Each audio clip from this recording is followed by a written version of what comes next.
এই তালিকার দ্বিতীয় অবস্থানে রয়েছে Redmi 14।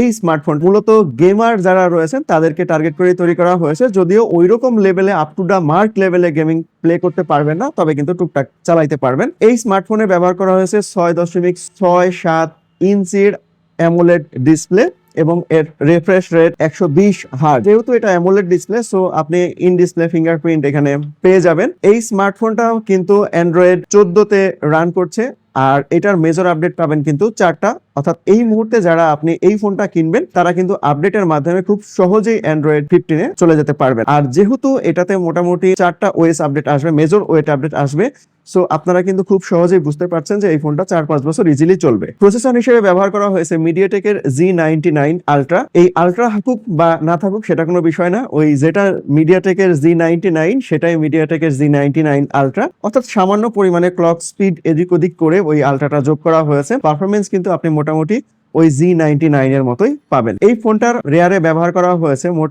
3টা ক্যামেরার সেটআপ। এর মধ্যে মেইন শুটার হচ্ছে 108 মেগাপিক্সেলের, আর বাকি দুইটা আছে একটা ম্যাক্রো লেন্স আর আরেকটা হলো ডেপথ সেন্সর 2 মেগাপিক্সেলের। এটা কোনো কাজের না, ওই মেইন সেন্সর দিয়ে আপনি মূলত ভিডিও বা ছবি তুলতে পারবেন, এবং এটা দিয়ে আপনি 1080p তে 30 অথবা 60 fps এ খুব সহজে আপনি ভিডিও রেকর্ড করতে পারবেন। আর সামনে রয়েছে 20 মেগাপিক্সেলের একটা সেন্সর। এই সেন্সর দিয়ে 1080p তে মাত্র 30 fps এ ভিডিও রেকর্ড করতে পারবেন। ব্যাটারি ব্যাকআপের বেলায় যদি আসি, তাহলে এই স্মার্টফোনে 5500 মিলিঅ্যাম্পিয়ারের ব্যাটারি ব্যবহার করা হয়েছে, এবং আপনি বক্সেই পেয়ে যাবেন 33 ওয়াটের একটা চার্জার। আর এই স্মার্টফোনটার প্রাইস রেঞ্জের কথা যদি আসা যায়, তাহলে এটা অফিসিয়াল প্রাইসে আপনি 6128 ভেরিয়েন্ট 20,000 টাকা পেয়ে যাবেন। তবে গ্রে মার্কেটে যদি একটু খোঁজাখুঁজি করেন তাহলে কিন্তু এইটা 128 ভ্যারিয়েন্টও কিন্তু ওই 20,000 টাকাতেই পেয়ে যাবেন। তো আপনি যদি র্যামটা একটু বেশি চান আর বাজেট যদি 20,000 টাকা হয়ে থাকে, তাহলে আপনাকে সাজেস্ট করবো গ্রে মার্কেটটা নেওয়ার জন্য।